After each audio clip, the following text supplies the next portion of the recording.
하나님의 말씀은 맛있습니다. 하나님의 말씀은 즐겁습니다. 하나님의 말씀은 생명과 행복을 줍니다. 500독 성경 통독 훈련 원장입니다.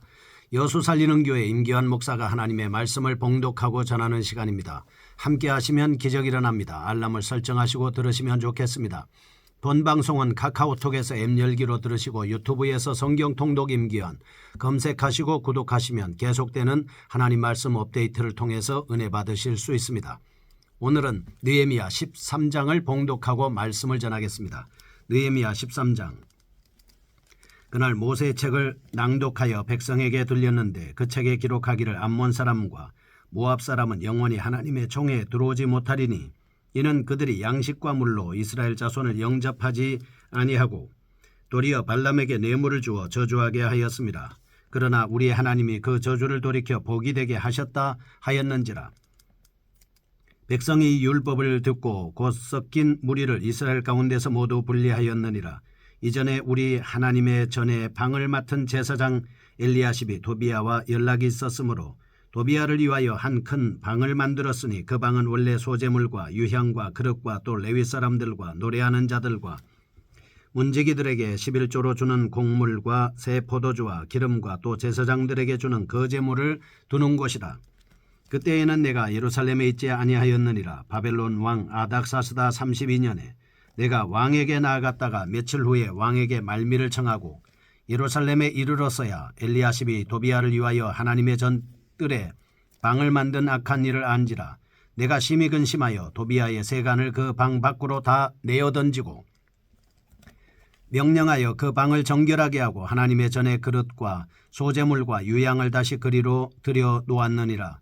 내가 또 알아본즉 레위 사람들이 받을 몫을 주지 아니하였으므로 그 직무를 행하는 레위 사람들과 노래하는 자들이 각각 자기 밭으로 도망하였기로 내가 모든 민장들을 꾸짖어 이르기를 하나님의 전이 어찌하여 버림바 되었느냐 하고 곧 레위 사람을 불러 모아 다시 제자리에 세웠더니 이에 온 유다가 곡식과 새 포도주와 기름의 11조를 가져다가 곡간에 드림으로 내가 제사장 셀레마와 서기관 사독과 레위 사람 부다야를 창고지기로 삼고 마따냐의 손자 사꿀의 아들 하난을 버금으로 삼았느니 이는 그들이 충직한 자로 인정됨이라. 그 직분은 형제들에게 분배하는 일이었느니라. 내 하나님이여 이 일로 말미암아 나를 기억하옵소서. 내 하나님의 전과 그 모든 직무를 위하여 내가 행한 선한 일을 도말하지 마옵소서. 그때에 내가 본즉 유다에서 어떤 사람이 안식일에 술틀을 밟고 곡식단을 나귀에 실어 운반하며 포도주와 포도와 무화과와 여러 가지 짐을 지고 안식일에 예루살렘에 들어와서 음식물을 팔기로 그날에 내가 경계하였고 또 두로 사람 예루살렘에 살며 물고기와 각양 물건을 가져다가 안식일에 예루살렘에서도 유다 자손에게 팔기로 내가 유다의 모든 귀인들을 꾸짖어 그들에게 이르기를 너희가 이 악을 행하여 안식일을 범하느냐? 너희 조상들이 이같이 행하지 아니하였느냐? 그래서 우리 하나님이 이 모든 재앙을 우리와 이 성읍에 내리신 것이 아니냐? 그럼에도 불구하고 너희가 안식일을 범하여 진노가 이스라엘에게 더욱 심하게 임하도록 하는도다 하고 안식일 전 예루살렘 성문이 어두워갈 때에 내가 성문을 닫고 안식일이 지나기 전에는 열지 말라 하고 나를 따르는 종자 몇을 성문마다 세워 안식일에는 아무 짐도 들어오지 못하게 하였으므로 장사꾼들과 각양 물건 파는 자들이 한두 번 예루살렘 성 밖에서 자므로 내가 그들에게 경계하여 이르기를 너희가 어찌하여 성 밑에서 자느냐? 다시 이같이 하면 내가 잡으리라 하였더니 그 후부터는 안식일에 그들이 다시 오지 아니하였느니라. 내가 또 레위 사람들에게 몸을 정결하게 하게 와서 성문을 지켜서 안식일을 거룩하게 하라 하였느니라. 내 하나님이여 나를 위하여 이 일도 기억하시옵고 주의 크신 은혜대로 나를 아끼시옵소서. 그때에 내가 또 본즉 유다 사람이 아스돗과 암몬과 모압 여인을 아내로 삼았는데 그들의 자녀가 아스돗 방언을 절반쯤 하여도 유다 방언은 못하니 그 하는 말이 각 족속의 방언이므로 내가 그들을 책망하고 저주하며 그들 중 몇 사람을 때리고 그들의 머리털을 뽑고 이르되 너희는 너희 딸들을 그들의 아들들에게 주지 말고 너희 아들들이나 너희를 위하여 그들의 딸을 데려오지 아니하겠다고 하나님을 가리켜 맹세하라 하고 또 이르기를 옛적에 이스라엘 왕 솔로몬이 이 일로 범죄하지 아니하였느냐? 그는 많은 나라 중에 비길 왕이 없이 하나님의 사랑을 입은 자라. 하나님이 그를 왕으로 삼아 온 이스라엘을 다스리게 하셨으나 이방 여인이 그를 범죄하게 하였나니 너희가 이방 여인을 아내로 맞아 이 모든 큰 악을 행하여 우리 하나님께 범죄하는 것을 우리가 어찌 용납하겠느냐. 대제사장 엘리야십의 손자 요야다의 아들 하나가 호론 사람 산발랏의 사이가 되었으므로 내가 쫓아내어 나를 떠나게 하였느니라.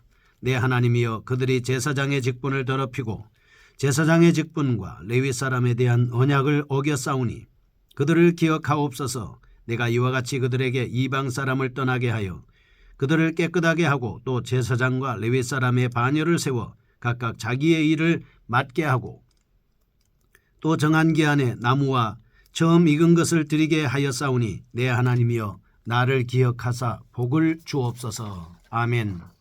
느헤미야 13장입니다. 느헤미야의 마지막 노력에 대한 말씀을 볼 수 있습니다. 1장에서 7장은 성벽 재건 사건과 관련된 사실을 언급합니다. 8장에서 13장 백성들의 부흥운동과 관련된 사건입니다. 13장은 이 같은 본서 전체 맥락 가운데서 마감할 뿐만 아니라 구약의 마지막 역사서로서 본서 후반부에서 극치를 이루고 있습니다. 느헤미야가 백성들의 부흥운동에 혼신의 힘을 가한 사실을 증거하고 있습니다.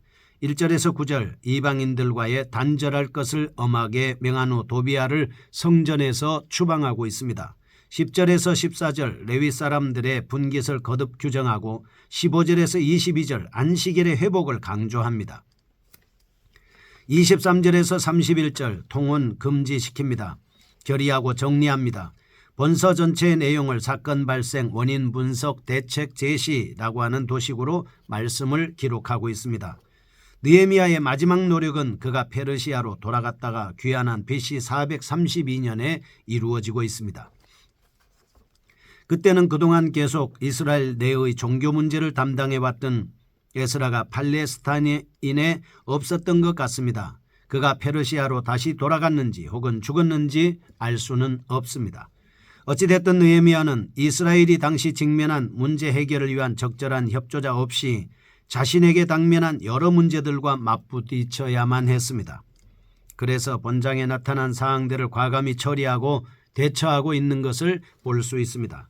그는 종교 지도자는 아니었습니다. 그러나 자신에게 부여된 고난을 사용했습니다. 이스라엘 공동체의 영적 부패를 과감하게 청산하고 있습니다.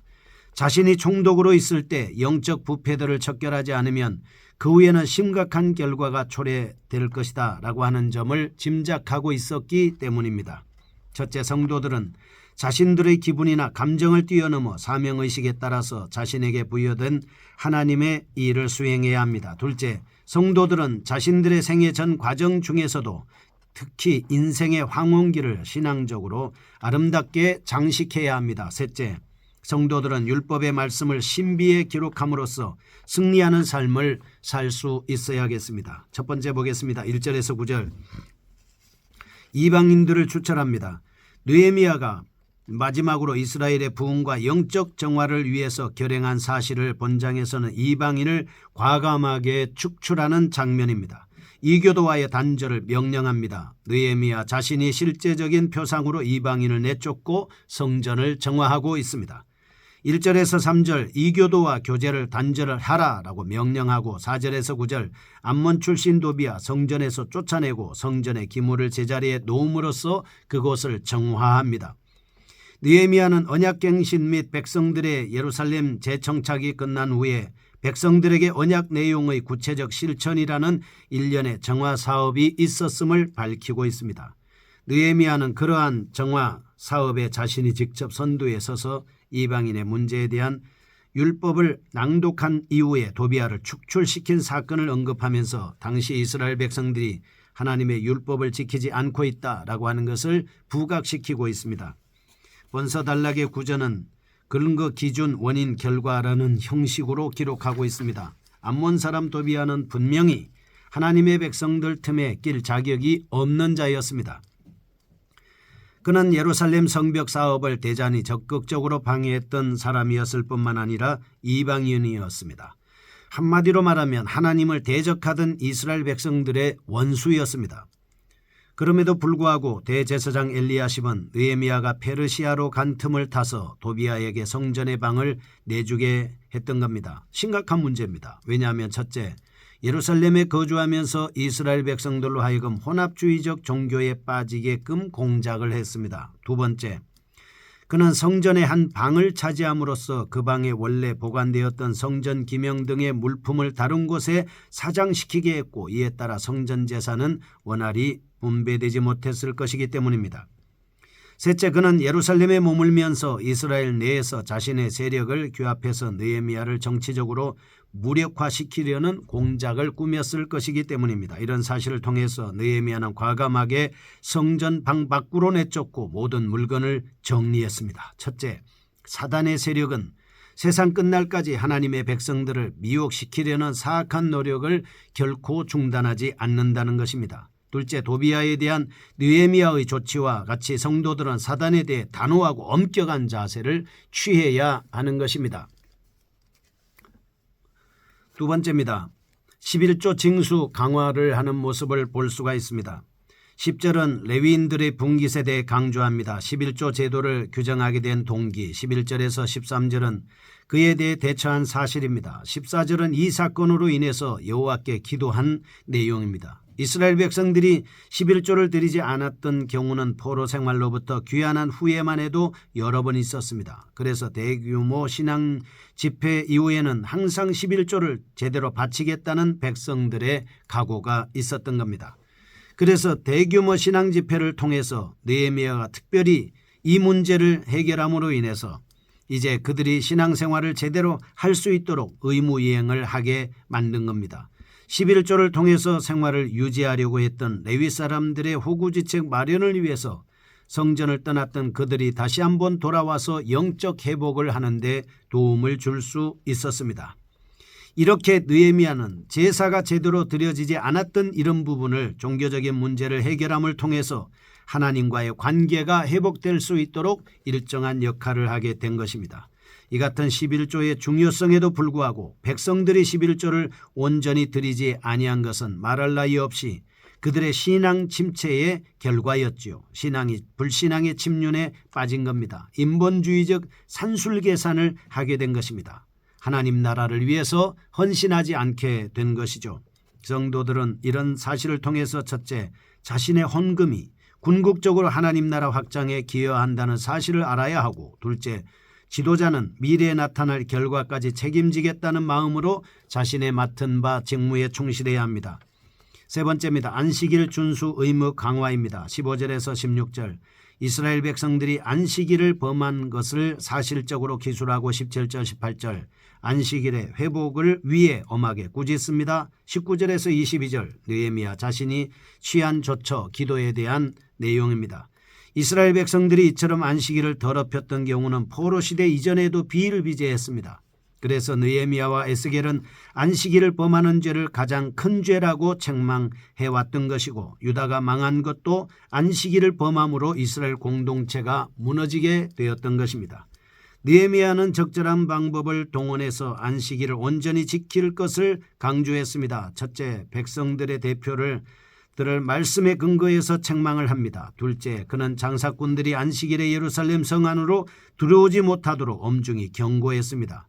이런 사실을 통해서 우리는 성도들에게 주어진 명령들 잘 지켜야 합니다. 둘째, 세상이 복잡해지고 삶이 바빠질수록 신앙을 잘 유지해야 하는 것입니다. 마지막으로 이방인과 통혼 금지를 통해서 신앙생활을 잘 할 수 있도록 만들어 주셨습니다. 통혼은 바로 신앙의 혼합을 말하는 것이고 하나님의 영광을 가리는 것입니다. 이를 통해서 지도자가 자람으로 성도들이 하나가 되고 깨끗하게 되는 이런 모습을 살펴볼 수가 있습니다. 거룩하신 하나님 아버지, 하나님의 말씀에 따라서 순종하는 저희가 되게 하여 주옵소서. 예수님의 이름으로 기도합니다. 여수 살리는 교회 임기환 목사였습니다. 지금 극동방송을 듣게 하세요. 기적이 일어납니다. 우리는 지금 생명을 전하고 있습니다.